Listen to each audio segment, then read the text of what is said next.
Cinesmack contains spoilers of the spoiling type. If you don't want your spoilers spoiled, please turn back now. Otherwise, enjoy the show! Gentlemen, let's broaden our minds. Lawrence?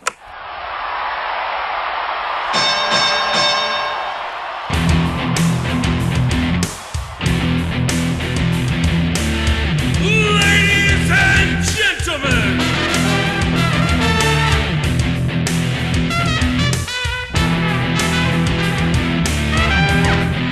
Welcome to the main event!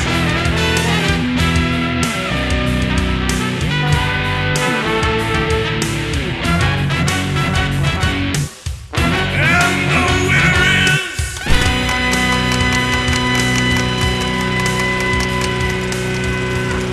Hello, Cinesmacketeers, and welcome to bout number 59 of the podcast about films by filmmakers. I am your host, Mike Keeler. Joining me tonight is our panel of award-winning judges. First, owner of One Genome Short Productions, Gabriel Rowald. Good evening, folks. Hi, Gabe. Hi there. Second, owner of Outpost 515 Productions, Samuel Pace Twomey. Hello, Cinesmacketeers. Third, owner of Cheshire Moon Films, Tom Haggis. Hola, ¿cómo estás? Muy bien. You just threw out Spanish words there, didn't you? You don't know what they mean. I said, hello, how are you? And I assume well, because you're listening to this. So I said, muy bien, which means very good. I watched Dora the Explorer. Oh, I see. Yes. All right. Jealous? You're jealous. I am jealous. I am super jelly right now. All right. Without further ado, I'm going to poke the monkey.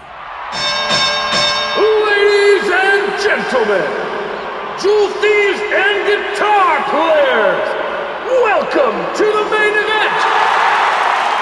Tonight, two of the founding fathers of the 90s indie film movement duel at 20 paces.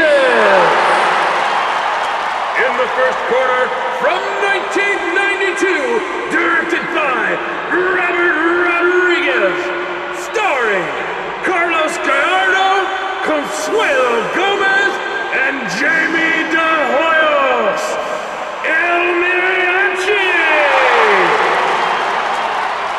In the second quarter, from 1992, directed by Quentin Tarantino, starring Harvey Keitel, Tim Roth, and Michael Madsen. Reservoir Dogs! Okay, boys. These are two linchpins in the 90s indie movement, along with a few other films. I mean, these are always brought up whenever I'm talking to other indie filmmakers, is why they wanted to start making films. I'm excited to hear what each one of you thought about them. So let's move on to our first category, which is writing.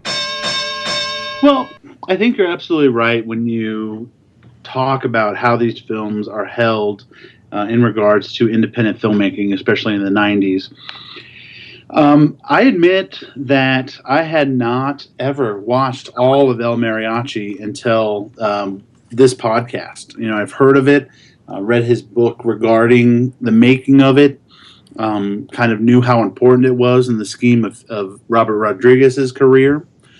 But watching it was very interesting for me. I'll put it on the table very early. Reservoir Dogs has been a film that has been with me since I was in college, starting to even think about making films. And it's something that captured me right away. And I think part of that was the writing.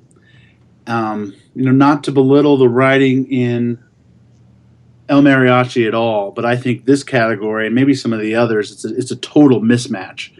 I think Tarantino and his dialogue and story structure are fascinating. And, some people might not agree. Some people may think that he's too vulgar, or he's too he likes to jump around. And some may say that's gimmicky. I know when Reservoir Dogs first came out, he wasn't esteemed. He wasn't respected like the way he is now. But watching Reservoir Dogs just makes me so happy.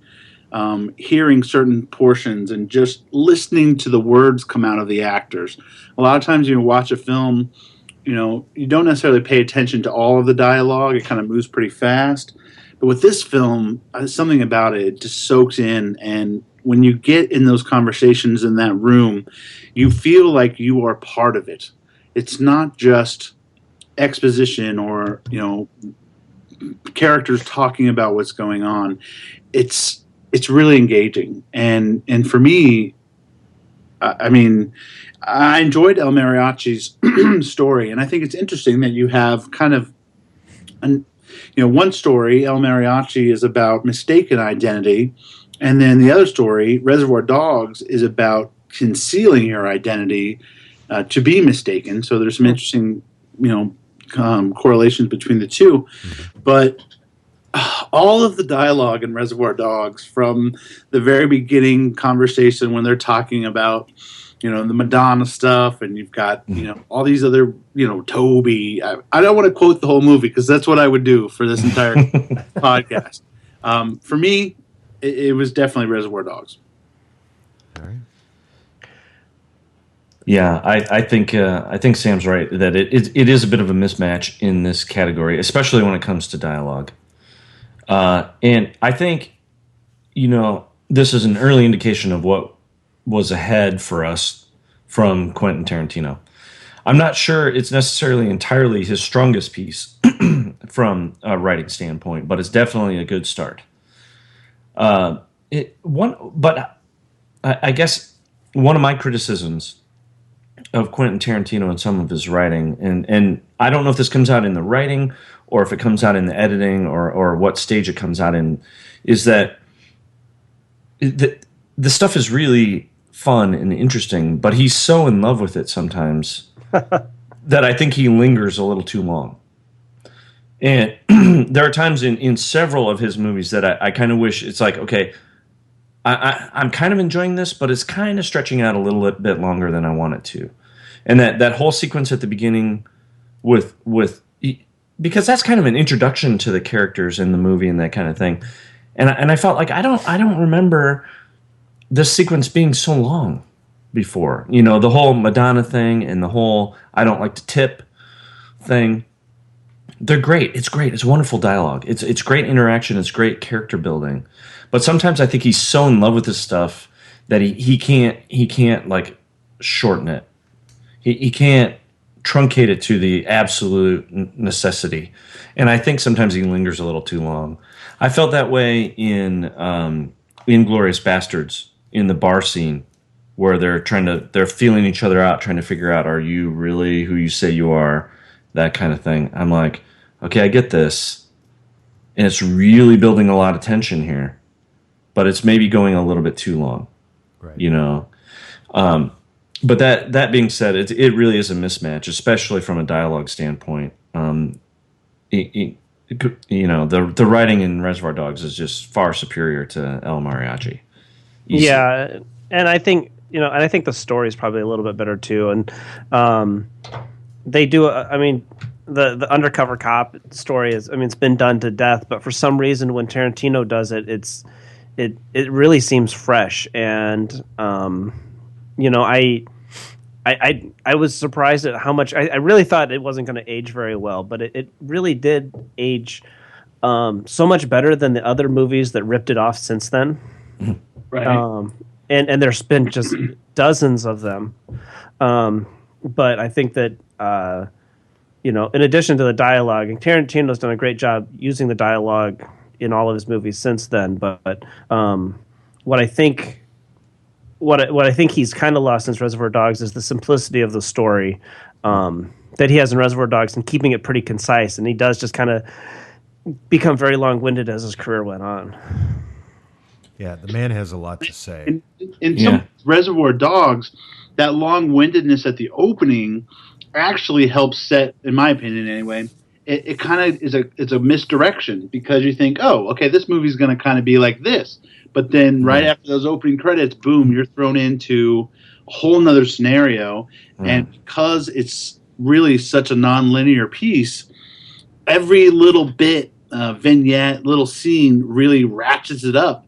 And so when you come back to those things and having, got the extra exposition, it's a totally new scene and you think of it in a new way. I mean, it's I don't know. I'm really excited about this because even having rewatched it briefly, and I didn't need to rewatch it, but it just, I don't know. There's something about the way that the story is told. There is a simplicity, but also a realism, I think. And part of that realism, I think, is accentuated by some of the over the longer dialogue periods. One of the things that I wanted to get your guys' thoughts on is that, Quentin definitely pushes the limits when it comes to, race and appropriate language when it comes to race.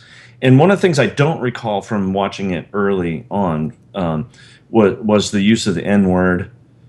And I feel like he's gotten away with it, and it actually kind of works, and it doesn't come across as offensive in movies like like Pulp Fiction. But there was a little bit of Reservoir Dogs that made me a little bit uncomfortable when he would refer to black people as niggers, and it seemed a little bit derogatory. It didn't have the same kind of comic feel to it that some of his later movies had. I didn't know how you guys. I don't think felt it's a about comic thing, and I think you'll hate Hateful Eight if that really bothered you with the Reservoir Dogs, because it bothered me in his newer films. Mm-hmm. But in some ways, the argument can be said that this is exactly how those characters talk. Right. And to do anything less, and I said that with some movies, and I was talking with other filmmaker friends, and they would always say, you know what, I get it that you're offended or not offended. It makes you feel bad because you're not the type of person that would say that. Right. But it gives in some ways to me, especially in Reservoir Dogs, I think he's a little more light-handed than he gets later in his career. But for me, that adds to the realism. Right, and I understand that argument, and I agree with that argument in that, and you shouldn't necessarily make a non-PC character PC just to appease people. But I felt like things like the whole dead nigger storage thing in Pulp Fiction and stuff that was a little, it's on one hand it's kind of like, oh well, that's shocking, that's should I be offended? And well, I probably should, but it's actually kind of funny.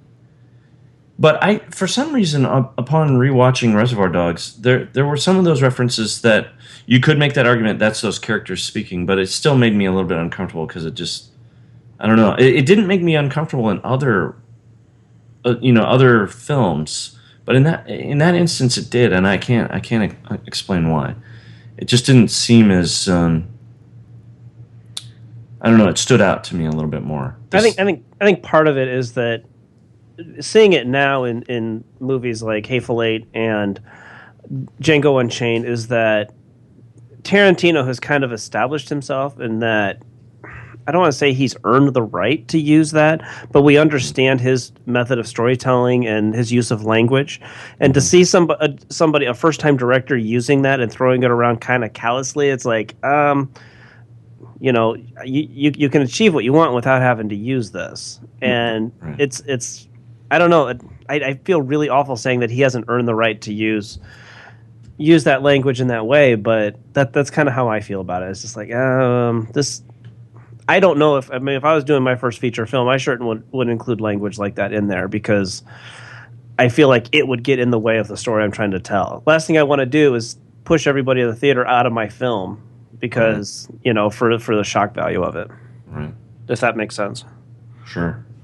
Well, and it's funny, there filmmakers like Mel Brooks and and Blazing Saddles and even Spaceballs, it wasn't shocking to me in those films. I still wondered like how does he get away with this? But it was clearly it was clearly kind of an indictment of people who talked that way and thought that way, you know. But for some reason tonight, when I was watching Reservoir Dogs, it kind of shocked me a little bit. I can't explain it. There was something different about it, the way it was used. So I don't know. It's just an observation. But overall, it didn't detract from the movie for me at all. I mean, there's a lot of shock value to be had in Reservoir Dogs for sure. You know, with the violence and the language and all of that. All right, you guys done? Yeah. Yeah. Honky, please. Honky, please. Well, just real quick, since we don't have a special guest, I guess I get to chime in. Yeah, this is, I agree with you, each one of you 100%. This is kind of an unfair category for these two particular films to be going against each other. You know, one is a Spanish film, and the other one is written by who many consider to be, one of the best writers writing for Hollywood. But I do have to say, I enjoy some of the little ins and outs in El Mariachi as far as some of the storytelling aspects, I guess. But I mean, that could have all been put in there because of the budget and the budget concerns, since he was shooting essentially by himself. As far as Reservoir Dogs, I quote that film probably on a daily basis. My wife will ask me to look up something, and I'll just be on my phone going, Toby Wong, Toby Chong. Fucking Charlie Chan, and I'll just go. It gets out of control sometimes, but yeah, the writing for Reservoir Dogs it's great, and yeah, it's overdone now. Ever since Reservoir Dogs Pulp Fiction hit, the whole flashbacks and flash forwards, and making a film non-linear is just, it's a lot of times becoming hacky now. And unfortunately, people aren't doing it the right way. They're just doing it because they want to add it to the film, I guess you could say. They want to, oh, well, Tarantino did this. I want to try and do it as well. But, I mean, it needs to be used better in a lot of the films that I see it in. So let's go ahead and vote. Sam. Reservoir Dogs. Gabe. Yeah, no question. Reservoir Dogs. Tom. Yeah, voting for the dogs. All right. And I get to vote, so I'm going for the dogs as well. For El Mariachi, the script was written in English and later translated into colloquial Spanish by Carlos Gallardo. And in Reservoir Dogs, we all know it, Dick, Dick, Dick, Dick, Dick, Dick, Dick. Madonna is the main topic of the... a lot. Madonna, who is the main topic of the opening conversation, really liked the film but refused Quentin Tarantino's interpretation of her song Like a Virgin. She gave him a copy of her erotica album signed to Quentin Tarantino. To Quentin. It's not about dick. It's about love. Madonna. Found that kind of funny. Yeah. Do you remember that book she published? Oh yeah, I had a friend that had it. Sex, wasn't it called? Yeah, something like that. I worked in a bookstore when that came out. It was crazy. It was such a big deal, and we had copies. Like we had all the copies behind the counter. Yep. And so if you wanted to buy one, we had to check your ID, and you couldn't browse it without us checking your ID. We had one copy that was open because it was like all sealed in some way or another. Yep. We had one copy at the counter that was open. Yeah, it was like ridiculous. Yeah, I had a friend of mine that had it. Whatever. What's that? I had a friend of mine that had it, and I just always remember going over his house. Oh, let's look at the book. Let's look at the book. Let's look. And now on the internet, you just mistype one word and you see something 10 times worse than what was in that book. no doubt. It seems so kind of like quaint nowadays. Yeah. But all right, let's move on to our second category, which is acting. Okay. Well, I have a feeling this one's going to be a little bit lopsided too, because one of the things when you have that, I think it's a balance between good writing and good acting to bring that writing to life, and I think overall they found that with Reservoir Dogs. Now, here's another one of my little pet peeves with Quentin Tarantino. Is when he casts himself. Now, maybe first film, I get it. Okay, Reservoir Dogs, technically his first full-length feature, whatever. I get it. You may not have budget to get someone else to play that character. But one of the things that bothers me is that he delivers some of the most memorable lines, and he's really not that good at it. It's so funny that a guy like that can write that stuff, and he can direct actors to perform that awesome dialogue so well, but he can't do it. He can't do it himself. And that's always bothered me a little bit. That the whole Madonna thing, I just don't think he was that good at delivering that. It's great dialogue. It's a really funny part of the film, but I just wish it were someone else delivering it. Mm-hmm.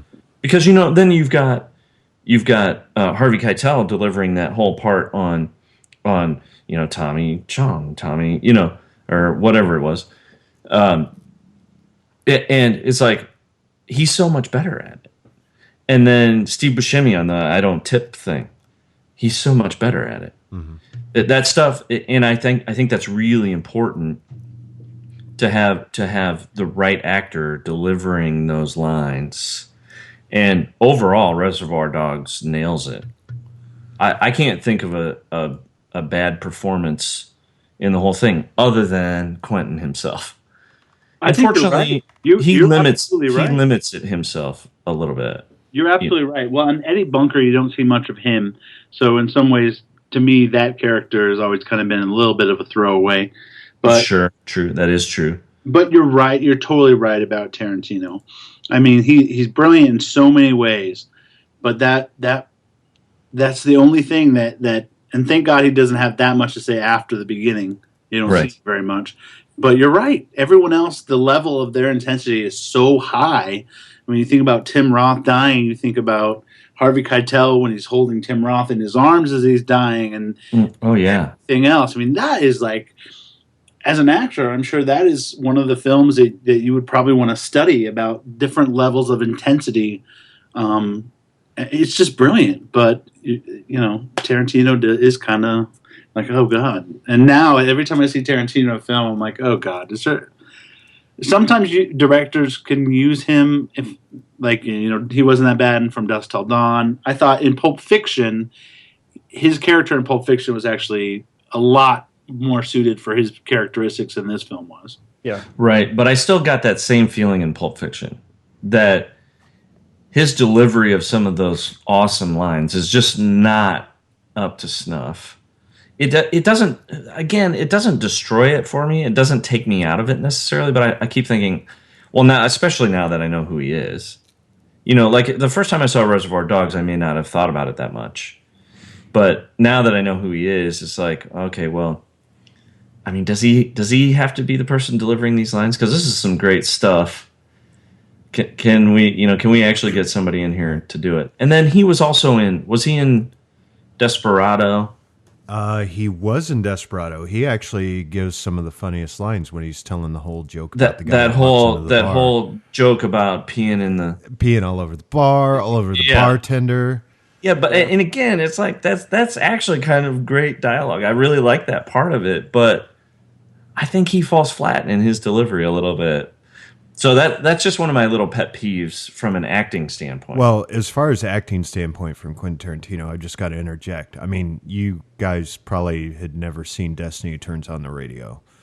I remember it was a big deal because Quentin Tarantino was acting in this film, and it bombed horribly. And I think it's got like a 4.4 rating or lower on IMDb. So I mean, he's not known for his acting. And I agree that's with not his strong point. I agree with you on that. Sometimes it can feel a little narcissistic just to throw yourself in there, but then also, it's kind of cool. Okay, well, I wonder what cameo he's going to show up in as. Right. But I agree. I mean, some of those lines could be delivered a lot better. Right. Well, and I'm down with the whole cameo thing. But I like the kind of Alfred Hitchcock kind of cameo type things. Yeah. Where he doesn't really have much to say, if anything at all, and he just there's just like a little like, oh look, it's him getting on a bus, or he's over there, he's over at the the hot dancer's apartment or whatever, right? And that kind of cameo stuff I think is kind of fun. Well, and not that this is a whole another discussion and we won't get into it, but like cameo stuff like in the new Star Wars too. Maybe cameo stuff where you don't even know it was them until later. Like, oh yeah, Daniel Craig was a stormtrooper. Right. Or the composer, the J.J. Abrams' usual composer, was also a stormtrooper. That kind of stuff. That I enjoy, but where you have extended sequences delivering dialogue and that kind of thing, might be a little bit narcissistic. I don't know. Maybe he is. I have no idea. I've never met him.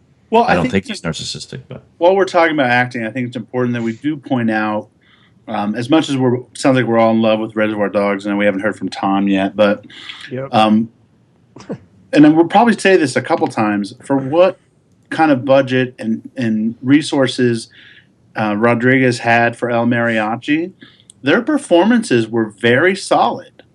I mean, for obviously some of those people weren't necessarily full-time actors or performers that had been in a lot of films, but I thought everything was pretty believable, and actually those characters made me feel like they would have inhabited this kind of small town. What do you think, Tom?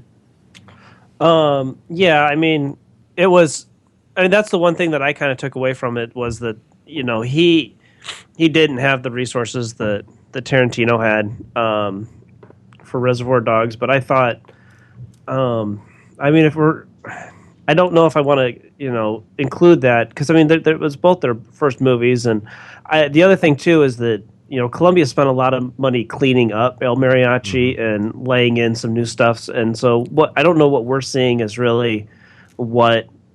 And I can't seem. I looked for it. I couldn't find like the original version of El Mariachi that originally came out before Columbia stepped in and cleaned everything up.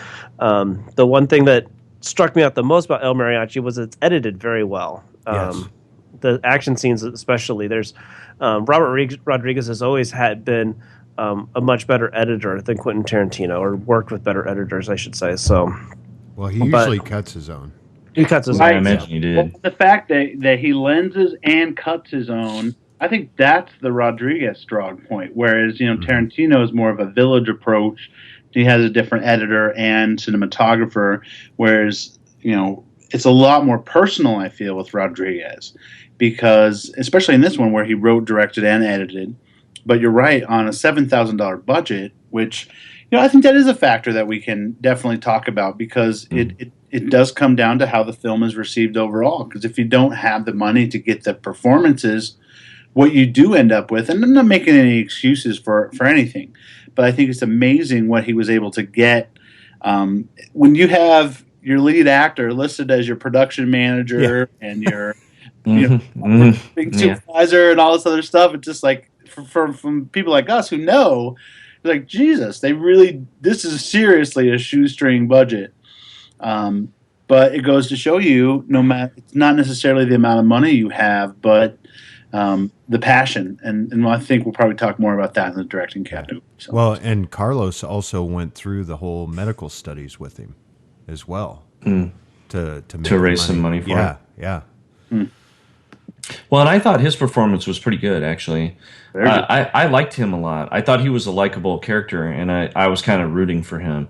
Actually, my least favorite performance in El Mariachi was Moko, or whatever they called him, the bad guy. Yeah. Mm-hmm. I didn't think he was very convincing as a bad guy. The others I thought were pretty good. I Prostitute definitely number 2 was a little bit. well. I think she might have had a dick in her ass the night before, because she wasn't that good. Who? Prostitute number 2 is what I said. Oh, prostitute number 2. Yeah. Well, then the bodyguards. I was reading through the credits and I was like, the female bodyguards. Who are the female bodyguards? I'm like, oh, those girls that were like always laying in bed with him when he was. What's his name? What was the other Azul or whatever? Yeah, they were always laying in bed with him, and then they those kind of his doofus henchmen would go over there and they'd hold their guns up. All the girls. They were maybe not that good. But yeah, it was like they were being, it was like a return for something they offered him or something. Like, how'd you guys get in this movie? Yeah, I don't know. Well, I had read one of the trivia things on IMDb about how there were a couple of like local like reporters or something who got parts in the movie because. Damn it, Gabe! Oh, sorry. I'll stop. No, you go ahead. I've got more. No, go ahead. I have more. You can finish it off. You can give the details about it. Okay. Well, now I got to find it again. I was scrolling away from it. The hotel owner and bartender were both local newscasters who were talking negatively about the movie in order to get them to stop. Jesus, too much bullet bourbon. In order to get them to stop, Robert Rodriguez gave both of them small parts in the movie. So there you go. That's a good idea. Yeah. Yeah. So as far as acting, I mean, come on, Harvey Keitel. It's Harvey Keitel. And after that, I wanted to watch everything that Harvey Keitel was in. The next film I think we watched, I originally watched Reservoir Dogs at Central Campus with Mark. It was on VHS. We watched it in one of the edit bays. And just afterwards, I was like, oh, my God, thank you for showing me this. Like, he's like, it was freaking awesome, It wasn't on Laserdisc? Not yet. Not Laserdisc guy? He was a big Laserdisc guy. This is before he got Laserdiscs. And I just remember being blown away by it. And then, I didn't see El Mariachi till after I watched Desperado. I was like, oh, there's a first one. I got to check it out. And then that caused me to want to be like, yeah, I can do this. I think I can do this type of deal. But Harvey Keitel, I mean, come on. Anyway, I was going to say I made the mistake and I watched Bad Lieutenant. And from now on, whenever I think Harvey Keitel, I just think of him fluttering his arms naked, crying, like, doing the whiny voice. It's burned into my brain. I kind of think of him in The Piano. Yeah. Did you guys ever see The Piano? Yeah. I think I remember that. I thought he gave a really powerful kind of like physical performance. So some of the things that just the way he would sit, right, sometimes was like, kind of like disturbing and uncomfortable. And yeah. No, but you got Buscemi, you've got Michael Madsen, who I don't know why, but I really dig that guy. And then you've got Chris. Jesus, why can't I think of his name? Penn. Yeah, Chris Penn. Chris Penn, and, who actually did a good job in that. Yeah, Terrence. God, I am just going brain dead right now. No more bullet bourbon. So yeah, I sound like an absolute moron more often than not. I'm just going brain dead, but I think Sam's right where we've got to address the budget to a certain point. Where this originally Reservoir Dogs was supposed to be just Tarantino and his friends until he had some intervention from some higher ups. Lawrence Tierney, God damn it.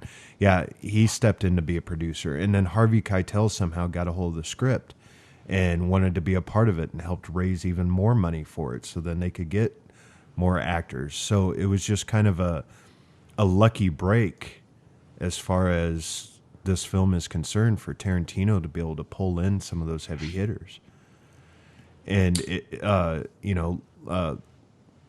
Lawrence Tierney, I don't know if you guys know this, he was on Seinfeld, and I guess there's some really great stories about him from the cast on the behind-the-scenes stuff that they have for certain episodes. So I'd recommend you check those out, because I think he actually stole a couple things from set. Well, I think it's an interesting point that you brought up about, because the script was so strong, it was able to act as a magnet to bring in all these resources. And in some ways, in El Mariachi, not necessarily this film itself, but the work in this film itself was so strong that it was able to bring in more resources for the next film. Yeah.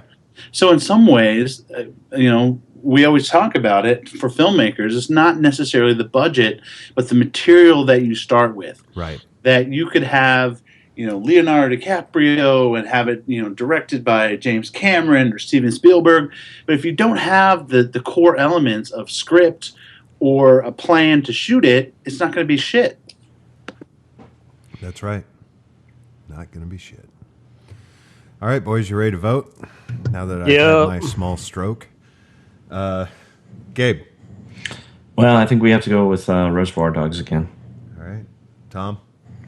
I gotta go Reservoir Dogs because I can't name a single actor in El Mariachi. I'll be honest. Sam? Yeah, Reservoir Dogs. It's too bad Danny Trejo wasn't in El Mariachi. That's kind of It's true. It's true. One of the few films he's not in. So. I was looking for him the entire time. Well, and I'm going for Reservoir Dogs as well. He doesn't show up until Desperado. Quentin Tarantino, here you go, Gabe, was originally going to play Mr. Pink, although he made a point of letting all the other actors audition for the part. When Steve Buscemi came in to read for it, Tarantino told him that he really wanted the part for himself, and that the only way Buscemi could possibly wrestle it away from him was to do a killer audition. Buscemi duly complied. There you go. We would have actually had a little bit more Tarantino than Mr. Brown. Yeah, I think that ended up being a good choice. Yeah. Robert Rodriguez claims the other actors were innocent passers-by. He gave them lines as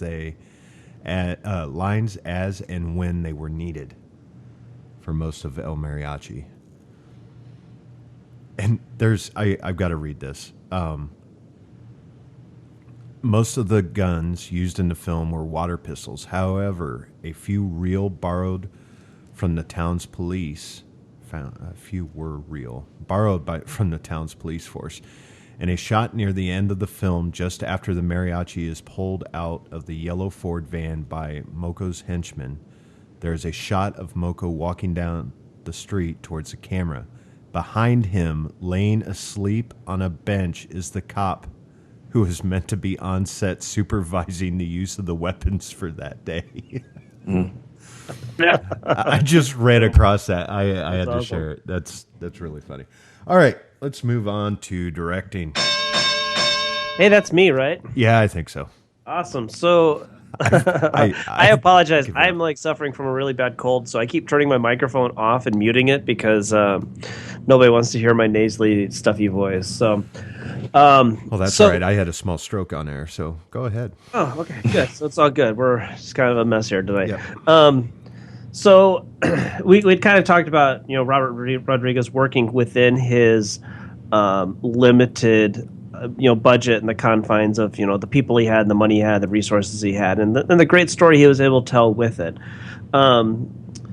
Reservoir Dogs and the directing in Reservoir Dogs is really good too, but I think where El Mariachi does better is with the action sequences, as we had mentioned. So I want to give this one to El Mariachi because of those action sequences, and that Tarantino's directing in Reservoir Dogs was good. I think it's one of those rare cases where a lot of the work that Tarantino did was actually off camera when he was working with the actors and getting the performances out of them that he needed to get out of them, and he did a really, really great job with that. And there's not a lot of directors that can do both, work a camera and the actors. Mm-hmm. And Tarantino is one of those that can. And unfortunately, in Reservoir Dogs, I don't think he got to work the camera as much as he does in later films. And I feel really bad about this, but you look at their trajectory, because I think if you go back to when these two movies came out, you look at them both, and you're like, these guys are really going to move on to really, really great things. And with all due respect to Robert Rodriguez, his career has not stacked up as prominent as Quentin Tarantino's has. I mean, if we're perfectly honest, Robert Rodriguez isn't at the Oscars every year, and people aren't lining up around the block to see his new movie, and counting down to hit when he says his last movie is going to be like they are with Quentin. So, but that being said, I really give a lot of stake to the action sequences in El Mariachi, because I really, really like them, and they did not come off as a first film action-y scenes. I guess, does that make any sense? Because a lot of times when you see someone's first film and they've got action stuff in it, it's edited for shit. It's really bad.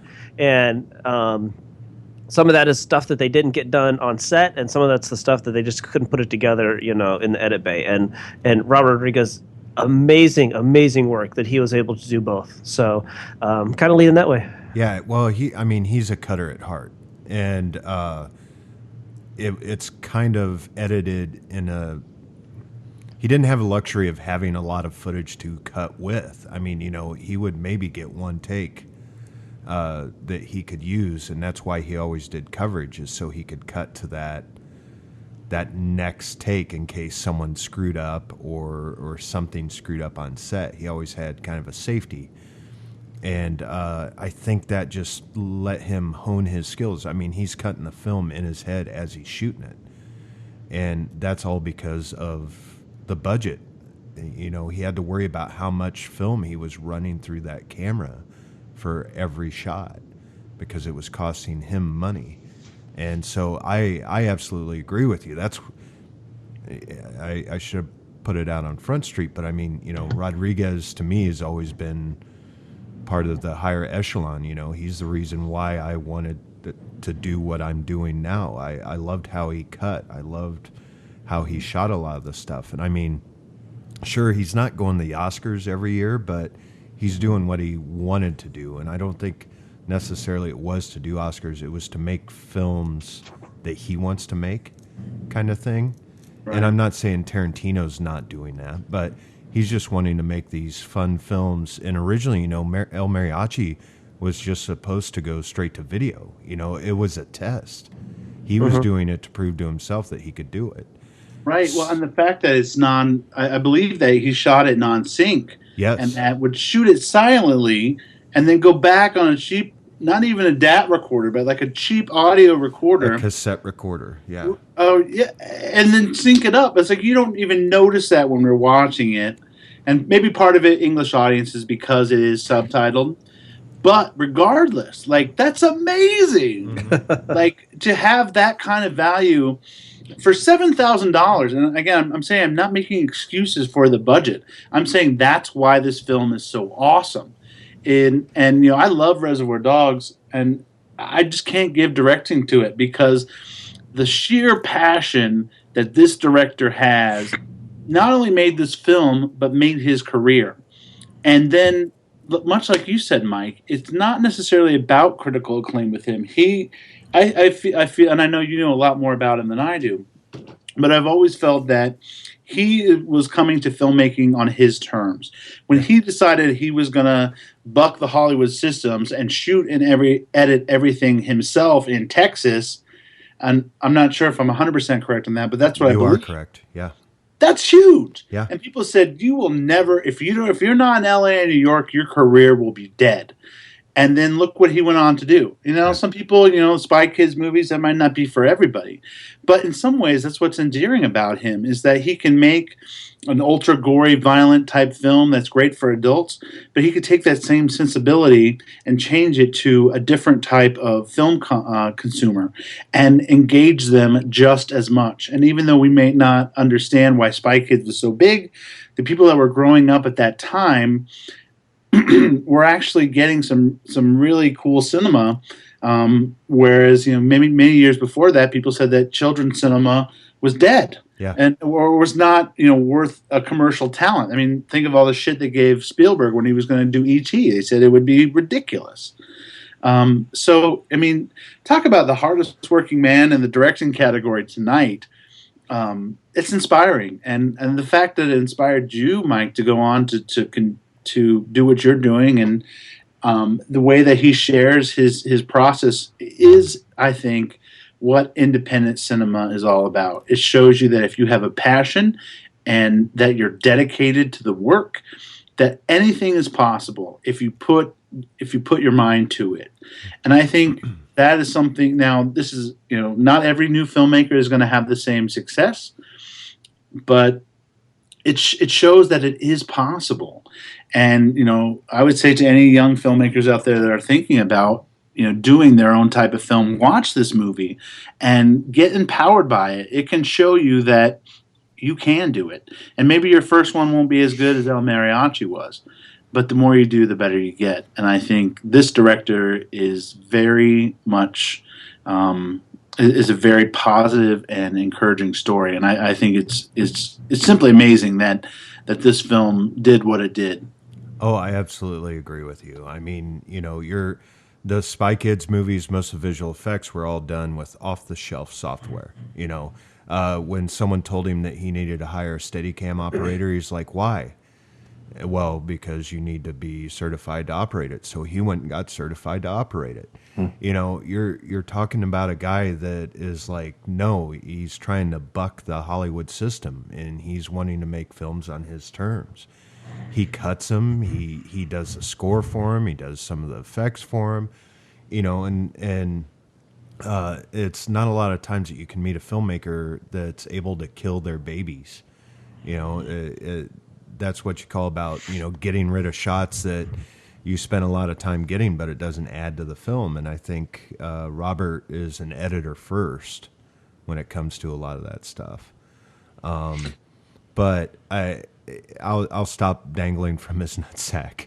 But and as far as Quentin Tarantino, when we started the studio, when we started making films together, we had the holy trinity of Southsider Studios was Robert Rodriguez, Quentin Tarantino, and Kevin Smith. The three of us guys just idolized him. And then Amanda found Edgar Wright, and Edgar Wright's almost the same way as far as cutting his stuff and kind of cuts as he shoots. It's just I can talk endlessly about it. His 10-minute cooking schools, his 10-minute film schools that you get on his DVDs. It's just awesome. He wants you to go out and be a filmmaker. He's like, look, if I can do it, you guys can do it. And this is, once you start thinking like a filmmaker, you're becoming a filmmaker type of situation, So he's really empowering from my viewpoint to the smaller guys. He's like, you guys can do this. It's easy. Here, I'll show you. Right. Well, and he may not, have Oscar-worthy films under his belt, but he's definitely prolific, and he's innovative.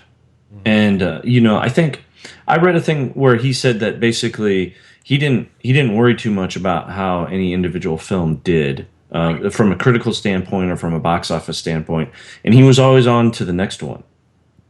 Right. And he didn't linger on the previous film. He was always like, okay, well, I'm that one's done. I'm on to the next one, and if it does well, great. If not, well, I'm working on the next one, and maybe that one will do well, and that kind of thing. And so he is very inspirational in that respect, in that he can be so prolific and he can be innovative and he can do it on his own terms, and there's something to be said about that. And I think there's little nuances. That the other interesting thing, obviously, is that they're friends. Mm-hmm. And I think they probably impact and inform each other a little bit, but there's little nuances that I think can be seen early on how they approach this stuff. Obviously, El Mariachi was shot on film. Yep. but I think if better technologies were available, he might have shot on video. And there's still that kind of divide between the two, because Hateful Eight was shot on 70 millimeter film. Yeah. Because to Quentin, who was maybe that stuff was available to him earlier on, and he really revels in that kind of thing. He really loves film itself. And then I think somebody like Robert Rodriguez is like, well, I just need to get this stuff done. Yeah. And video technologies help me do it faster and cheaper.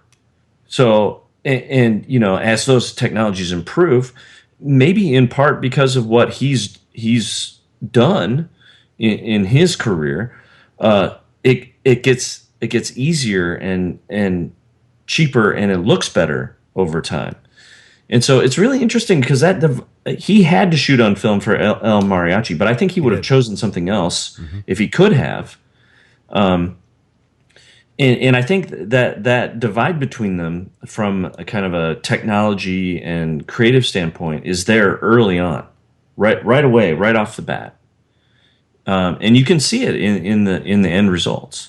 And they each film has merits of its own. Mm-hmm. No, I agree. Yeah, Tarantino is a diehard film guy, and I believe it was during the production of Sin City, Tarantino actually directed part of that, and he wanted to shoot it on film, and Robert's like, no, you got to shoot it on video because that's what we're shooting the whole thing on. And so Robert Rodriguez made Tarantino shoot his first ever scene with digital video.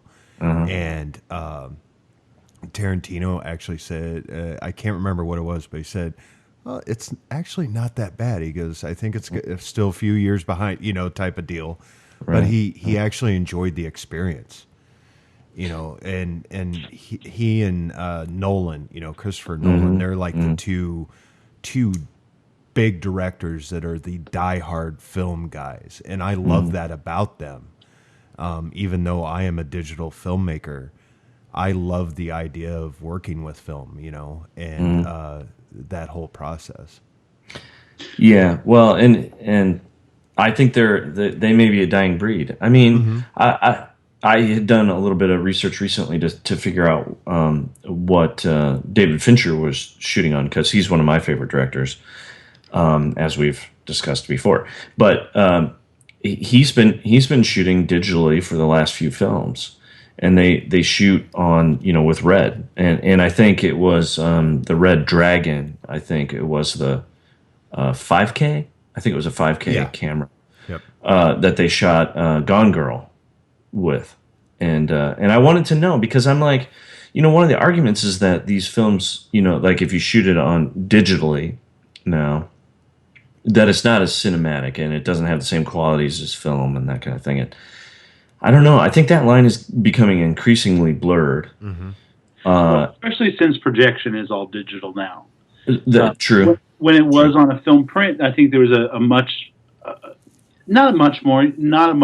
I mean, and it always depends on the type of film, the type of After Effects, the type of, like Sin City. It wouldn't have made any damn sense to shoot it on film because it's going to be so heavily worked in post to give it that specific look. It wouldn't have made any damn sense. Sure. So I think there's a lot of things, but digital has got to that point now where it is indistinguishable almost. Yeah, there are certain grains, especially if you're going really grainy, that it has to be film because a digital can't represent the exact grain because it's random. But but it's interesting. I love hearing you guys talk about film. Like, when I was in film school, video was shit, and film was expensive as fuck. But the way you feel when you get that reel back from the lab is just amazing. Like the smell of the chemicals and the way you're exposing it, and the extra care you have to take to not only load the camera, but how you do your shots because of the cost of each shot. Like it's so different. I mean, it's different than anything I've worked with any of you guys on, just by the nature of the beast. But it's an interesting discussion, I think, and I think you're absolutely right, Gabe, when you said Rodriguez is more about let's just get it out there and let people enjoy it. And I think you're absolutely right. If the digital video revolution would have been around when El Mariachi was shot, he would have been shooting on a Canon, a Canon. Yeah, 5D or 7D. Yeah, because it would have been, considerably less expensive. I mean, that equipment isn't exactly cheap, but I mean, compared to, and what I would like to know is, that some of the trivia talks about how much the film itself cost for him to use, and it was clearly, something probably 16 millimeter. I'm guessing Reservoir Dogs was shot probably on 35 millimeter, or something. I'm not sure that 70 millimeter was available at the time. I thought it was Super 16. I think you're right. It is Super 16, Sam. It's a very small difference. It's just a little bit wider gauge, and it makes for a much easier blow up to 35. Oh, for Reservoir Dogs, you're saying? No, for 16. I think Dogs was 35. Oh, okay. Yeah. Panavision, actually. They shot with a Panavision camera. Yeah. And Roberts said, while the production budget for El Mariachi was $7,000, he estimated that if he didn't have to pay for the film, the processing, and the telescene costs, it would have cost $600. Wow. To make which is El ridiculous. Mariachi. Absolutely ridiculous, Yeah. And in some ways, on one level, it kind of shows.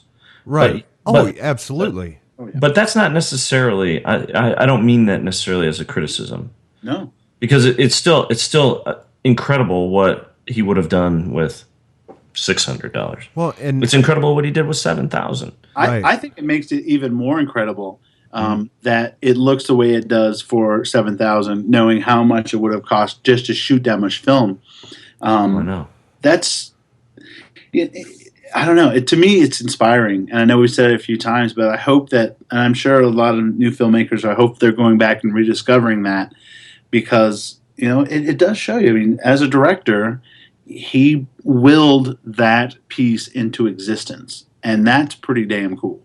Mm-hmm. Right, and also, I need to point out, just for fairness, approximately $1 million of post-production work and promotion were put into El Mariachi after it was bought.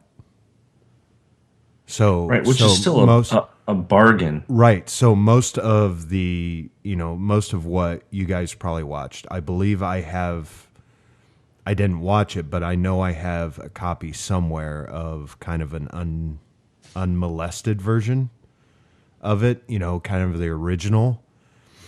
And you can definitely tell a difference.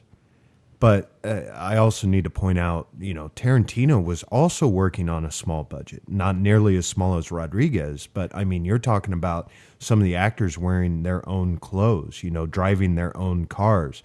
There's the scene with Steve Buscemi when he pulls the lady out of the car.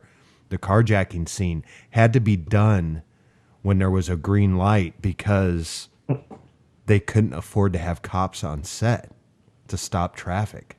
Real ones, anyway. Yeah, real ones.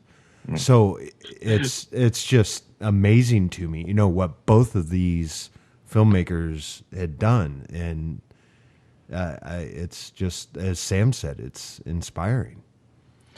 Now, do you guys know anything about? I had heard stories that Quentin Tarantino had actually made another film before Reservoir Dogs. He did, and that it was absolutely terrible. He did. And Tom, didn't you say something about that last when we talked about it? Yeah, from what I understood, it was destroyed in the lab where they were processing the film. A lot of the film was destroyed, and so it's not. It wasn't salvageable, I thought. Yeah, Lovebirds and no, that was his short. My Best Friend's Birthday. Best Friend's Birthday, yeah, that's the one. And it was unfinished, so. Yeah, and that story itself is inspiring in some way or another. The fact that he went through that, and it's my impression that money was harder to come by, and that it was probably a little bit more like Rodriguez's situation, and that terrible things happened. It turned out badly, and he tried again, which is inspiring to me. Right. That like go out there, try it, failed miserably. Let's do it again. Well, and I mean, I've read Quentin Tarantino, biographies and stories about him. And yeah, it's, you're talking about two men that just want to make films. And there's a lot of controversy around Tarantino, about whether or not he stole, certain ideas and certain scripts from friends of his. Which I'm not going to say whether he did it or not because I really don't know. I don't think anyone knows except for him. But I would like to get a copy of My Best Friend's Birthday because apparently, I mean, it says that it was destroyed by fire, but I'm guessing maybe we could find it somewhere. There's got to be some kind of copy out there. And but yeah, I mean, you're putting with Reservoir Dogs. You're talking the budget went from. Let me see. I've got it here somewhere. Armed with $30,000 and a 16mm camera, Tarantino was just ready to do it with he and his friends, just like what Rodriguez did. And like I said before, he got on board with Lawrence Bender. Harvey Keitel got on it. The budget went up to $1.5 million. So, you're talking about two indie giants. So let's go ahead and vote, boys. I think we've gushed over both directors enough. Tom. I'm going to go El Mariachi on this one. All right. Sam. Yeah, El Mariachi. Gabe. Yeah, I think we got to give some love to Robert Rodriguez and what he accomplished. So yeah, El Mariachi. All right. Well, I am agreeing with all of you. Now I got to find some more trivia here. Let's see. Okay, this one, it's not about the directing, but I really enjoyed reading it. According to an interview on the DVD, Michael Madsen says that Kirk Baltz asked to ride in his trunk to experience what it was really like. Madsen agreed, but decided as he went along that this was time for his own character development. So he drove down a long alley with potholes and then a Taco Bell drive-thru before taking Baltz back to the parking lot and letting him out. The soda he ordered at said drive-thru is the same one he can be seen drinking during his character's first appearance in the warehouse. I found that pretty funny. In his book Rebel Without a Crew, Robert Rodriguez explains that the gangsters' peculiar names are meant as a joke. They are all nicknames the characters had as children but never outgrew. As such, they are named La Palma, Spanish for palm, Azul, blue, Pepino, cucumber, and Moco, booger. There you go. All right. Let's move on to our fourth and final round, which is overall. And I guess I started out. Yep. I think I used all my stuff in the last category. There's separate reasons why I love both of these films. One was inspiring to me to go out and make films myself. The other is something that I can quote, and that I absolutely love the soundtrack. Let's talk about Stephen Wright, as the disc jockey and playing the music that takes us on the journey through Reservoir Dogs. I mean, I don't know how many CDs I've gone through that actually had that album, and it's, of course, when the album come out, if I remember correctly, it goes chronologically through the film, and Stephen Wright interjects. And we used to play that all the time going through high school. All us guys are riding around, and we're listening to the Reservoir Dogs soundtrack, listening to, you put the lime in the coconut, and that's one thing I've always enjoyed about Tarantino's films is his choice of music. And of course, they had Blue Swede, and what's the opening song? Little Green Bag. Yeah, Little Green Bag. Thank you. And that opening shot of the slow-mo and them walking, I mean, how many times has that been duplicated? How many times has that have we seen wedding photos, and have we seen, talking to Tom and I, Guilty as charged. yeah, how many times have we shot that, for the groomsmen to be walking down? And I mean, it's a great shot, and it's something fantastic, and I think that speaks volumes for Reservoir Dogs, in the fact that it is often duplicated, but it's fantastic as far as I'm concerned. And I mean, you're talking to a guy that has a 16-inch, I think they're 16, might be 12-inch, essentially action figures, or dolls, if you want to call them that, because they're big enough to be dolls. I have one of Mr. Blonde. I absolutely love Mr. Blonde. I have the DVD copy, the special edition of the Mr. Blonde, cover on it. And I've just, everything about that just, it makes me smile. And like Sam said in the beginning, you quote it, and like I said, I quote it a lot. So both of these films hold a special place in my heart, and I will always enjoy watching them. And I enjoy watching them for different reasons. I mean, I have a wheelchair sitting out right now in the garage that I went out and bought the day after I learned that Robert Rodriguez used that as a dolly. And I still use it to this day. In fact, there's probably photos of me on Facebook using it for a couple commercial shoots. They're like, well, we can bring in a dolly. And I'm like, no, there's a wheelchair right there. I'll just use that. And it works just as good. Yeah, overall, I think you're right. Like all of those things, the music, some of those endearing visuals that have really become part of the cinematic dialogue in this country. The reason why you reproduce them for those groomsmen videos and for everything else is because it's so iconic that people will just recognize it and fall in love with it, because it gives them that feeling of Reservoir Dogs is that perfect little gem.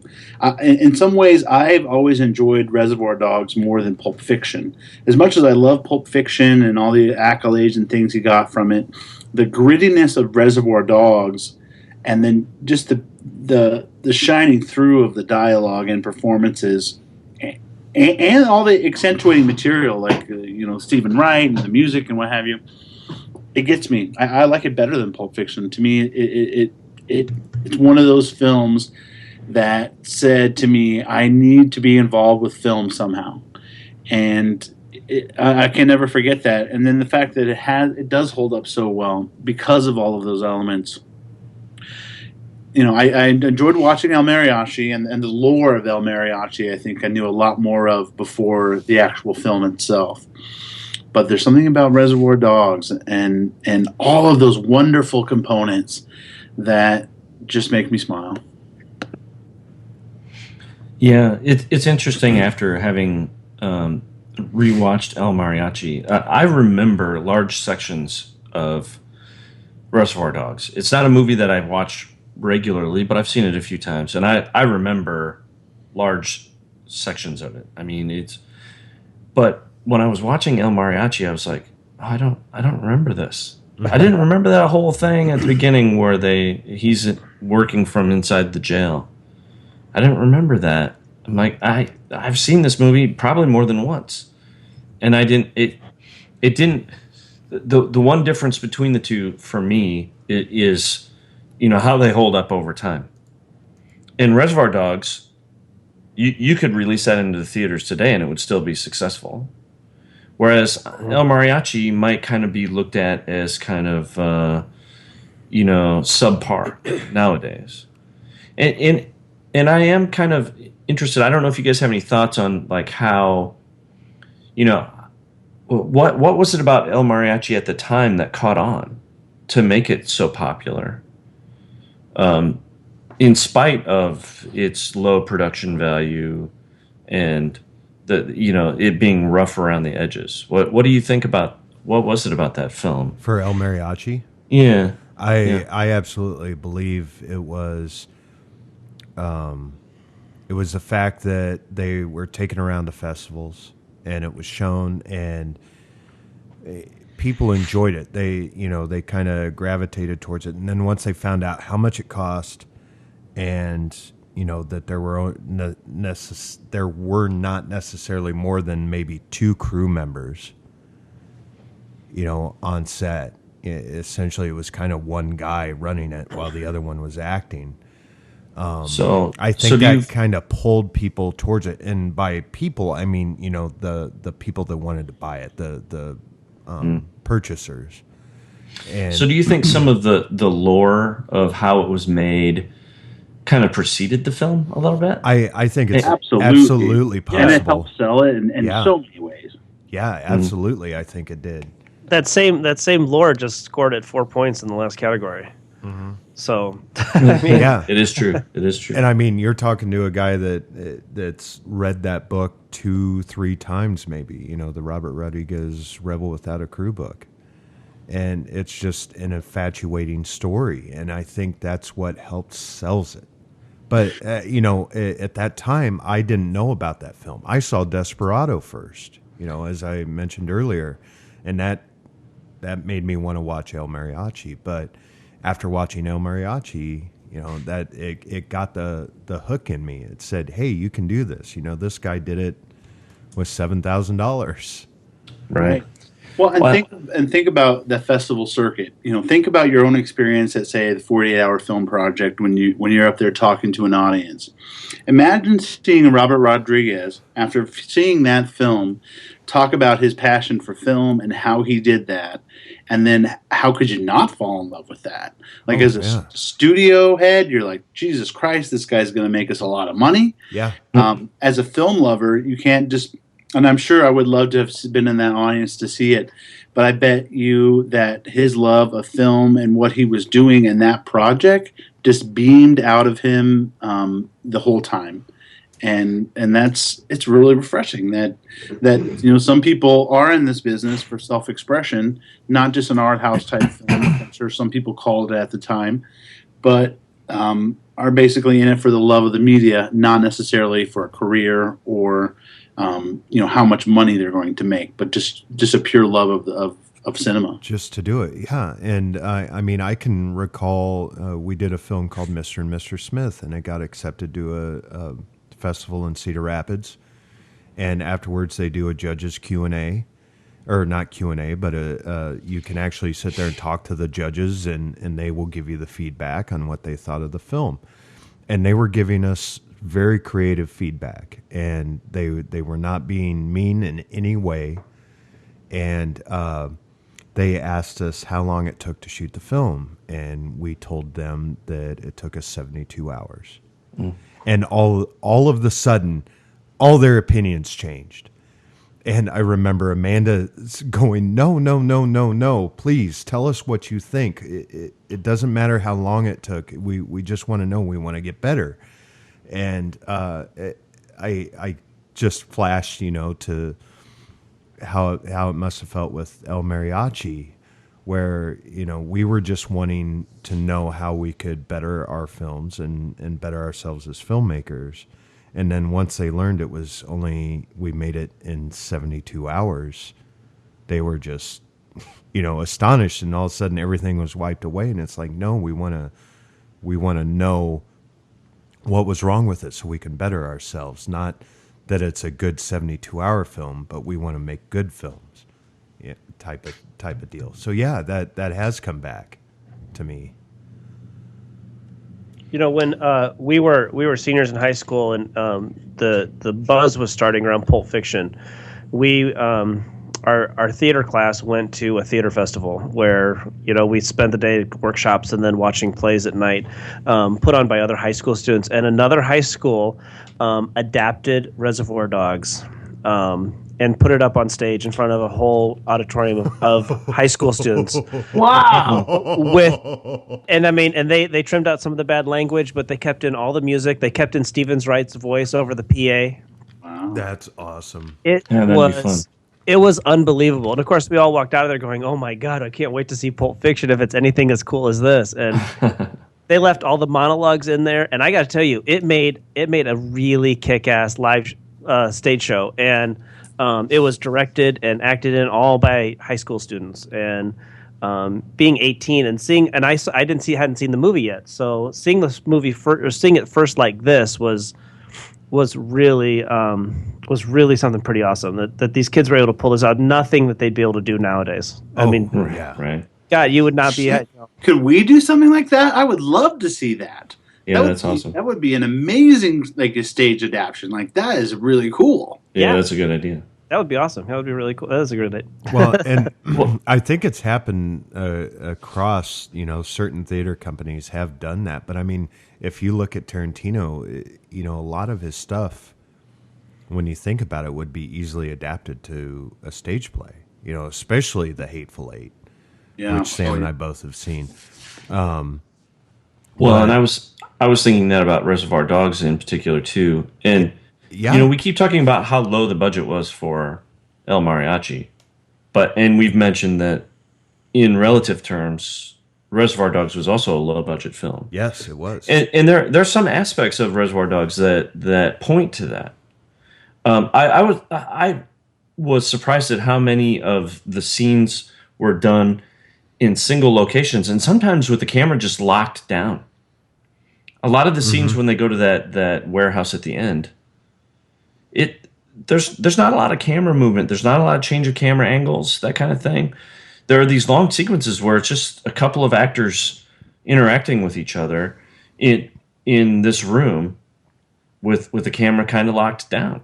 Yeah. Sure, and I think some of that's very intentional because as a fly on the wall, so to speak, without the extra movement, you don't need movement at that point because all of the verbal interaction and what their movements are, any other movement, I think at that point would be counterproductive. Agreed. Yeah, it would almost take you out of the moment. Right. But I also think it's maybe an indication of, kind of the budget and the timeline as well. It's like, well, we don't, it's not necessary to tell a good story.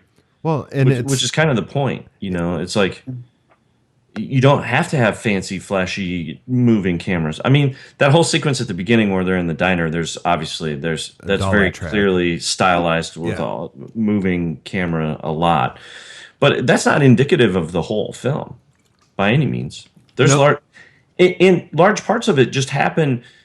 The interesting thing is, to me, is that how much of the story is actually told through this dialogue, which is usually a no-no. And it's usually something that I frown upon. But the dialogue is so well done that it works. And there's so few sequences where you actually see any action happening. There's a few sequences where they're running from the cops or they're pulling the girl out of the car. There's a few of those, but they're small flashes in the whole story. Many of these things happen in a single location with the camera locked down. So big that if you didn't have that build up to them, like when he does get to those action sequences, those big scenes, the shooting scenes, or shoot other things like that. There's so much more impact to them because you were kind of locked down for 20 some minutes, and then you get to something like the ear or other shit like that. It's like once you start doing that, it's like it takes a hold of you and shakes you. Oh right.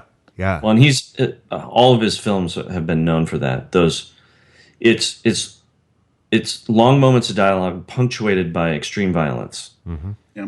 And that was evident in Reservoir Dogs. But I think that's also a good approach to a low budget type film. If you think about it, like if you can write good characters and interesting dialogue, you can save yourself a lot of time and money. Because really, like, how much of those scenes were them just standing around in that warehouse, or in the boss's office, right? Or how many of those were relatively simple setups? Well, and I need to bring it up. I mean, look at Clerks. Something that was pulled out that was made on the cheap, and the dialogue is what makes the film. It all happens, around a convenience store, mostly inside. 90% of the film is inside the convenience store. Mm-hmm. And that, it goes back to one of you said, if you have creative writing within the film, that's what pulls the people in. Right. Interesting characters. I think a lot of younger filmmakers think you have to have all these extravagant locations and sets and costumes and extras. And yeah, that stuff is nice for when it's called for, but you certainly don't need that. No. And I think Reservoir Dogs, as Gabe just said, you can save a lot of money because your focus is on A, the dialogue, B, these intriguing characters, and then you don't have to have all that. And I personally, I actually like smaller, more intimate settings rather than large, Ben-Hur type period pieces and stuff. Like I would have zero interest in directing a huge spectacle. But some directors do that, like Roland Emmerich. He likes those big pieces like that. Michael Bay, things like that. And there's definitely their place for that. But for me, the intimacy of cinema allows, in some ways, for a deeper understanding of those characters if it's not as diluted over a ton of settings or, a bunch of extras and all this other kind of stuff. Mm-hmm. Well said. Well said. Very well said. Anything else, gentlemen? Tom? No. My microphone on? Yep. Okay. Yeah. Nope. Sorry. I know you don't know this, but I am just coughing up a storm off mic here tonight. Oh, man. I am sorry. I had that a couple weeks ago. Right before we moved, I got sick. I was like, oh, no, please, no, not on moving week. All right, well, let's go ahead and vote. I'm going to go with El Mariachi, even though, I quote Reservoir Dogs. El Mariachi was inspiration to get me where I am today. So, Gabe. Yeah, I think I have to go with Reservoir Dogs. I think it holds up better over time. It's really a great film. And, El Mariachi is very inspirational, but I think the follow-up is a much better film. Mm-hmm. And is more indicative of Robert Rodriguez and his ability. So I think for this matchup, I think Reservoir Dogs is definitely my vote. All right. Sam?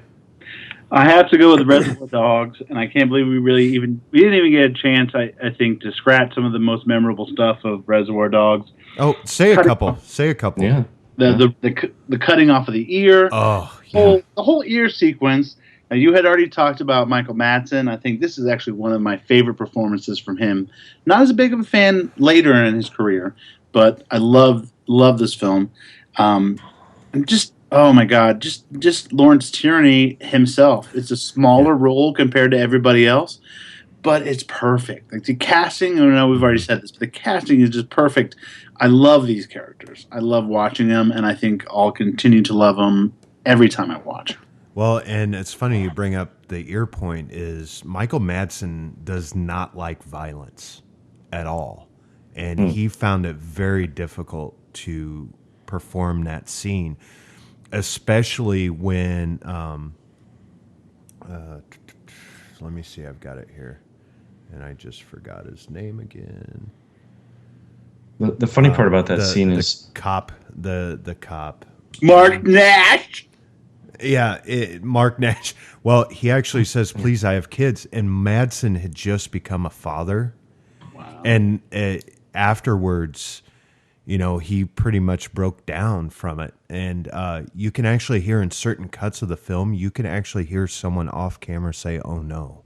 Really? Yeah. Really? And a lot of people believe it was Tarantino because he knew that was going to flip Michael Madsen, so he couldn't perform it. Let me find it here. You guys go ahead and tell a couple others. When he talks into the ear that he just cut off. Oh yeah. Oh God, yeah. Jesus. Yeah. Oh my God. And Yeah. I don't know if that was written or just a performance thing, but it was perfect no matter what, because Yeah. it was fucking funny. Here you go. Michael Madsen had difficulty filming the torture scenes due to his strong aversion to violence of any kind, and was particularly reluctant when he was required to hit actor Kirk Baltz.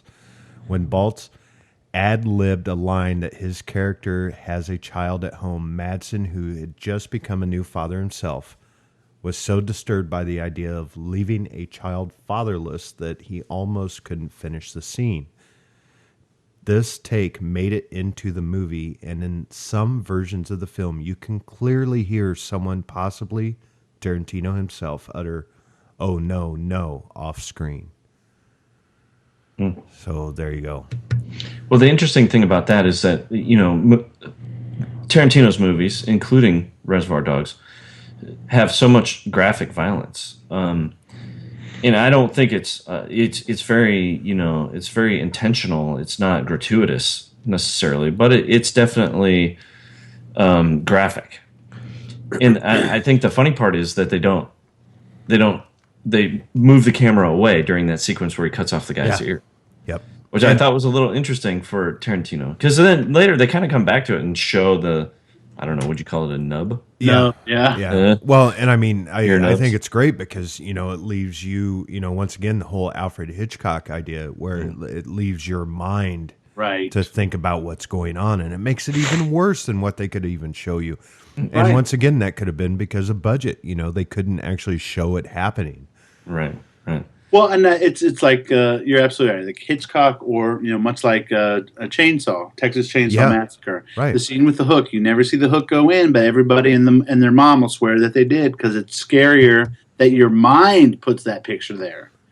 And I bet most people, if they've only seen it once, will say, "Yeah, I remember I saw him cut off the ear and whatever else," because in their mind they did, and it's scary. And you could probably never equate what their mind is going to make up.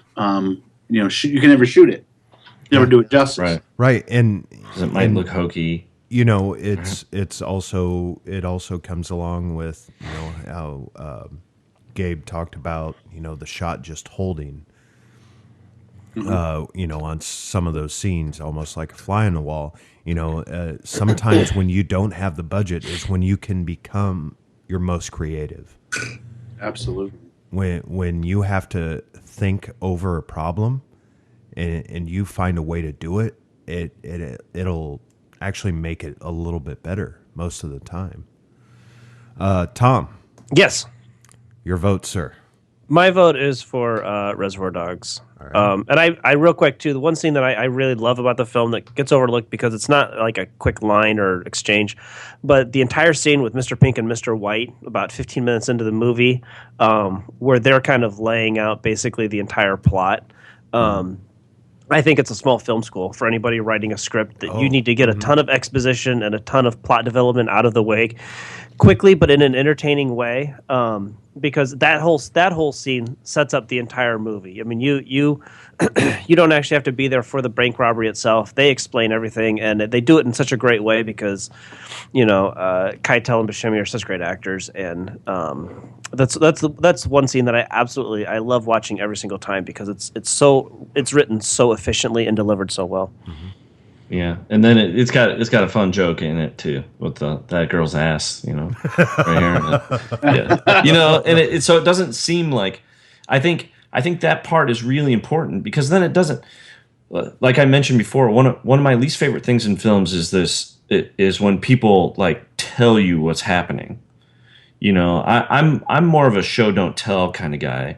I would be the opposite of Tarantino. I would have very little dialogue if possible. Because I probably could not write dialogue like Tarantino does. But there is a part of that, like you're saying, Tom, there's a part of that scene where it's kind of like they're telling us. It almost seems lazy at first that they're telling us what's happening. But it's done creatively. The performances are good. And then I think that little extra kind of knocks you out of that saying, oh, okay, well, this is character building too. This is funny. Because they're building their relationship, And it's more than just them telling us what the story is or what what's going to happen or whatever. And so I think it transcends that and it actually becomes good, like you said. Yeah. Well, So it's very important. It was done just right. Otherwise, it could have been really just kind of like, oh, okay, thanks for telling us what we can see. Yeah. The scene I'm talking about is with Mr. White and Mr. Pink in the warehouse. When Pink shows up and they kind of step off to the side room and they're kind of going over everything that happened. And he's combing his hair. Oh, I thought you were talking about when they're in the car. No. That one describing is how the heist was going to go down. No, and that one's actually really good too because it does a really good job of kind of taking people who've never robbed a bank and getting them into the minutia, if you will, of robbing a bank, so that when everybody leaves the theater, they can be like, "Shit, I could probably rob a bank better than those guys." Well, they kind of get you into their characters and the criminal mindset too. Yeah, absolutely. All right, the first draft of Reservoir Dogs called for Pink Floyd's "Money Where Little Green Bag Is Now." It was later changed because Quentin Tarantino heard Little Green Bag over the radio and became extremely nostalgic. I might have to try that because I'm a huge Pink Floyd fan. I've got to give it a shot. Editor Sally Mankey's agent originally lobbied for her not to take the film. Mankey disagreed and went on to edit Quentin Tarantino's first 6 movies. It's pretty crazy. And one more for Reservoir Dogs. Quentin Tarantino and his producer Lawrence Bender used to joke that they were the most inexperienced people on set. And okay, one more. Robert Kurtzman did the special makeup effects for free on the condition that Quentin Tarantino write a script for From Dusk Till Dawn, based on a story by Kurtzman, which he starred in and co-starred in, and Robert Rodriguez directed. Yeah. And El Mariachi, to record the dialogue and sound, the actors would do a shot for the camera and then immediately repeat their dialogue and actions for the microphone. For the most part, the actors were able to do their dialogue with the same words and pacing that would allow the two elements to appear to be in sync. For much of the outdoor filming of El Mariachi, Robert Rodriguez was down on the street from El. People walking by did not see him, just a man walking down the street with a machine gun. And just like Sam said, sound was recorded with an ordinary cassette recorder and mic. The sequence with the pit bull terrier was shot specifically so that Robert Rodriguez could synchronize the sound with the picture later. And not a lot of people know, but we've used this technique a few times in a lot of our films. We call it the dog shot. I always call, whenever we're shooting something, I'm like, let me get a dog shot. And people kind of look at me weird. And it's just something that I can cut away to just in case someone flubs a line or anything like that of a take that I really like. So I'm always like, well, put the dog shot in there. If there's a dog in the room. If not, it really doesn't look good. Right. It's just a picture of a dog. Where the hell's that dog come from? All right. Well, while I attempt to do math after my little meltdown earlier, let's move on to our recommendations for this month. Let's start with Sam. All right. The film that I'm going to recommend, actually, we just watched last night after seeing a trailer for it on a film we were watching last week. It's a film from 2013, an independent release from Draft House Films. It's called Cheap Thrills. It stars Ethan Embry and David Koechner are the two big stars in it. What I really liked about this picture is that it had a very independent, gritty feel. It really made me think about when I watched the movie Funny Games for the first time, the UK version, not the US version. But basically, the film is about a couple. One guy's kind of down on his luck. He's in a bar to meet a friend, and they run into these kind of two very eccentric people that start daring them to do different things for money. Because both the main characters are in need of money, they follow these other characters to their house, and a night of debauchery ensues. it's kind of a racy film, but it also explores the human relationship and how low a person can go for the almighty dollar. It's a really fun watch. It goes by really quickly, and again, it's called Cheap Thrills. I've heard a lot of good things about this, Sam. One thing too isn't Draft House Films? Isn't that part of the Alamo Draft House? Yes. Yeah. So there you go. There's another Texas, especially Austin. Right. Another kind of connection new there. way saying, we're going to produce our own content, which hasn't been done for a long time since the studios used to own the theaters. Right. Right. All right. Awesome. Thank you. Tom. Yes, my recommendation is Spike Jonze's directorial debut from 1999, Being John Malkovich. So to kind of go with the theme of great directors in their first films, Being John Malkovich, I thought, is one of the, aside from Citizen Kane, probably one of the most courageous and daring directorial debuts. It could have gone very, very badly, and it has the amazing script from Charlie Kaufman, who's given us so many great films since then. Spike Jonze has given us just 3 films in the last 16 years, which is hard to believe, but I absolutely love Being John Malkovich. I think it's so much fun to watch. It aged really well, and it's just the creativity and the being able to tell a story that I imagine didn't come across on paper very well, but having that much faith in it, and John Malkovich loaning his name to it's an act of bravery that I don't know is pretty impressive too, because if the movie sucked, his name would have been stuck to this shitty movie for his entire life. So my vote is my recommendations for Being John Malkovich. Malkovich. What's interesting about that film is that it was produced by Michael Stipe's production company, Single Cell. Yep. So another kind of independent foray, someone saying, I'm going to put my money where my mouth is and support the arts. So let's see if it has an audience. And thank God they did. It's amazing. Yeah, and he's been a part of some really the producing teams on some really great movies too. So. All right, Gabe, I'm going to save you for last. Okay. All right. I'm going to suggest a film that a lot of people may be scared of going to see because they're afraid that it may be politically driven.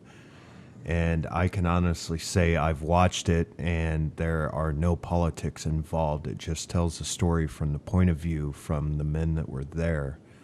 And also the director of this film gets a lot of flack, and I myself enjoy the director's films, but I also have to give him a lot of flack because as of recently he started to become a caricature of himself, and I think this film kind of pulls him back to his roots as far as directing is concerned. And the film I'm going to suggest is 13 Hours, The Secret Soldiers of Benghazi. Amanda and I recently moved into a new house, and the night before everything was going to start to happen, she goes, we need a night out. We need to just go relax, and surprised me with a special screening of the film, which also had a Q&A afterwards with the director, the producer, and 3 of the men that wrote the book that the film is based on. And I have to say, this is probably one of some of Michael Bay's best works since The Rock. And many people consider that to be his best film. This film is definitely more back to his roots. It's not a cut every 3 seconds, as Tom and I often joke about. He's never had a shot last that long. You're 3 seconds. You're being very generous. Well, actually, there are shots in there that last longer than 3 seconds because I was counting. Okay. I think that's what added to the enjoyment for me. I was like, oh, okay, yes, he's back to, back to holding shots for more than 3 seconds. this film is absolutely heartbreaking in some regards. When you find out that these men are just trying to save as many lives as they can, and there's no help in sight for them. It's very well acted by John Krasinski, who many of you know as coming from The Office, and he comes in with a vengeance, to try and kick some of his comedy roots. Pablo Schreiber, James Badge Dale. I'm sorry. These guys do a great job telling the story of these heroic men, and also the heroic people that were stuck in this compound trying to fend off these attackers for 13 hours, essentially trying to save as many lives as they can. And no help came except for some men from Tripoli that were close enough to help. So I would highly, highly recommend you go see 13 Hours of Secret Soldiers of Benghazi, directed by Michael Bay. It is definitely not a Transformers movie. So, Gabe. Great. Yeah, that's one I'm definitely interested in. And I do think there's a little bit of comedy in the fact that Donald Trump treated some of his supporters to a free screening of that movie. Yes. He rented out some theater here in Des Moines. Yeah, and did that. And it's like, oh, okay, come on. This Yeah. and I listened to a podcast, a history podcast called Wartime, and the guy he read the book before the film came out, and he did a whole special episode about it. And he's like, the one thing that we should not do is politicize this. This is not about politics. This is about humans. This is about men giving their lives to protect those that they were, sent there to protect. It should not be politicized. And I absolutely agree with it 100%. So, the Donald may have gone against my beliefs in that. So sorry, go ahead. No.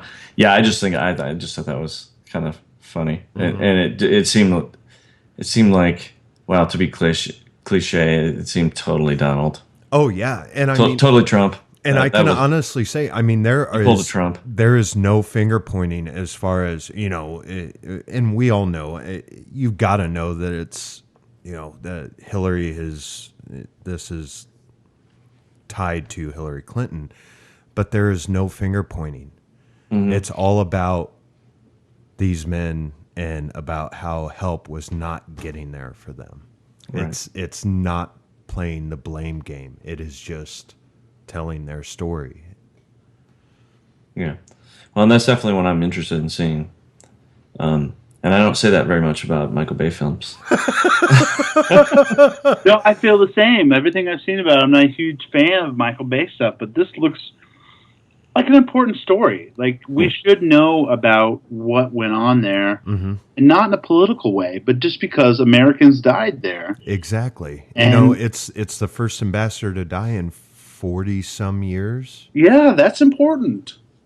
And it's significant that we know in some way, if we can honor his memory for his service by making sure it never happens again, then that's again where cinema can be a very powerful tool to let people experience something that they may otherwise just kind of gloss over. But I imagine when you see it, I haven't seen the film yet, but I do want to see it. You gain another perspective. Mm-hmm. Mm-hmm. Sorry, Gabe, go ahead. Yeah, no, not a problem. I was continuing that discussion myself. Well, I'm going to recommend a movie that my girlfriend and I watched just the other night. And I'm having a little bit of a hard time recommending it because I don't know if I liked it that much. But but you're going to recommend it? I'm going to recommend it from a filmmaking standpoint. Okay. Because all right. I think if we have any filmmakers listening, aspiring filmmakers or people who are really interested in how these films are made and the choices that are made, I think I think if you analyze this film, it's very interesting, the choices that were made, and I think it speaks to how you can tell a story in other ways than just through dialogue or those kinds of things. The choice of shots, the sound of the film can inform the story and develop characters itself. You don't have to just rely on the simple things like dialogue and that kind of thing. It's a movie called Time Out of Mind, which stars Richard Gere as a homeless man who's trying to repair his relationship with his daughter. And it's we chose to watch it because he had gone on TV and talked about the film and his performance and that kind of thing. And I think it's very different, a different kind of film for Richard Gere and a different performance for him. And I think you might be impressed with his performance in it.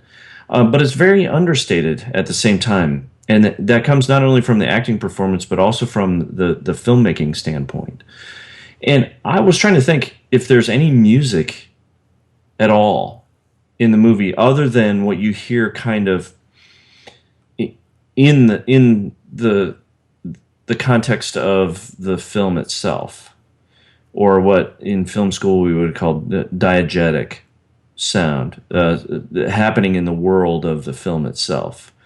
You get little bits of music, and there's very little actual like kind of soundtrack type music, and the surroundings in a certain way become the soundtrack of this film. And it's really interesting how it's shot, because so many times there's something between the camera and Richard Gere or the other actors. There's something in between almost always. And a lot of times you're not even hearing the sound of what Richard Gere is doing or what the other actors are doing. What you're hearing is off screen. You don't see that they rarely match up, and it's very interesting to me. It's kind of slow paced. It's got a very, very leisurely pace to it. There's not a heck of a lot of dialogue. But it's got, from a filmmaking standpoint, I'd like to hear people's opinions on it. Other filmmakers' opinions on what they thought of it. I have a hard time recommending it because I think a lot of people will find it very slow. But the performances are good, and it's really takes a different approach to filmmaking than what we're used to. I think nowadays the big blockbuster films are all action packed and full of swelling scores and music, and this takes a very understated, very kind of quiet approach. But I think it's very calculated as well, because it doesn't. These things speak to, these choices speak to the character and where the character is in his own life, and how homeless people are treated. People don't, I think, maybe like to look directly at a homeless person. They like to kind of maybe wall it off and ignore it a little bit. And so I think they did that with the camera. The camera is representative of us as a society, not looking directly at the problem. We filter it out. We don't look directly at it. There's always something in between. And it's interesting, there are points where that goes away and where you get a very clear picture of these characters. And it's at those moments that you're like, okay, well, this character has changed. And there's really some interesting stuff if you think about it. If you take a moment and look at what they're doing from a filmmaking standpoint, it becomes a lot more interesting. But I think an average viewer, honestly, would probably not enjoy it that much. They would probably find it kind of slow and kind of boring, and be like, their primary thought would be, oh, even as a homeless person, Richard Gere is still pretty attractive. He's a handsome fella. And they even kind of there's even a little inside jokes about that in the film itself. Does he have a gerbil? What's that? Does he have a homeless gerbil? No, he does not. There's no references to gerbils and that I recall. Well, that's a missed opportunity then. Right, it really is. It really is. It would have been funny if he had a gerbil with him. I like it when they go postmodern. Yes. Yeah. So I would like to hear the opinions of other filmmakers on it to see what they think of it. Like I said, it's a hard one for me to recommend to just an average viewer. But from a filmmaking standpoint, it's got some definitely it's different from what we're used to, and it's got some very interesting things going on. Very understated, very subtle, but very interesting nonetheless. So, Time Out of Mind with Richard Gere in it. All right, thanks, Gabe. Yeah. Okay, let's find out who won. Done poke the monkey again. Ladies and gentlemen, may I have your attention, please? Your winner by decision is Reservoir Dogs! Right, I don't think- I think I didn't know what to expect, but I think this has been one of the best cinematic discussions we've had in a long time. Like this has been, I don't know, it's really good. Absolutely. Yeah, I agree with you. I think it kind of hits home to the four of us because, I mean, we essentially cut our teeth on this. This is what, excited us to do what we are all doing right now. So, yeah, it's kind of personal. All right, real quick, just want to apologize to our listeners and our fans. I mean, without you guys, we wouldn't be doing this podcast. Wanted to apologize for it coming out so late. Work, family, and certain events in our lives are uncontrollable, and we apologize for it coming out so late, this episode. But we did it. We didn't just sweep it under the rug and ignore it. I also want to thank Sam for always being a panelist. Sam is going to be taking a short hiatus for a while just to enjoy life with his husband and to get some things on track, and we wish Sam the best, and he will be back. I know he will. Ain't that right, Sam? Oh, I'll be back. And I thank you guys for, can't believe this is Fight 59. I know, there was a time I took a few months off a few years ago, but it's truly always good to talk to you guys about film, and the insights that I come away with after our discussions really do mean a lot. So keep up the great work. I know you'll do fine without me, and I look forward to seeing you guys back in April. All right. Well, thank you, Sam. We appreciate it. All right. And now this comes to you, the listener. We would appreciate it if you could leave us a review on iTunes or whatever podcasting service you use. You can contact us at cinesmack@gmail.com. Give us ideas. Give us some feedback. We want to hear creative feedback. Not like all those death threats we've been getting for Gabe for some reason. And follow us on Twitter and Facebook. Just search Cinesmack. Gabe, by the way, I'm kidding. I'm sending all those in. For February, For February, we step up on stage as the illusionist and the prestige try to make each other disappear. So for Gabe, Tom, Sam, and myself, thanks for listening, and go catch a flick. Oh, you guys like to tell jokes and giggle and kid around, huh? Giggling like a bunch of young bros in a schoolyard. All right, Ramblers, let's get rambling. Dick, dick, dick, dick, dick, dick, dick. This has been a test of the Southsider Studios podcast system. This was only a test. If this were a true lack of entertainment, your head would explode. Go to iTunes and subscribe to our feed. Just search Southsider Studios.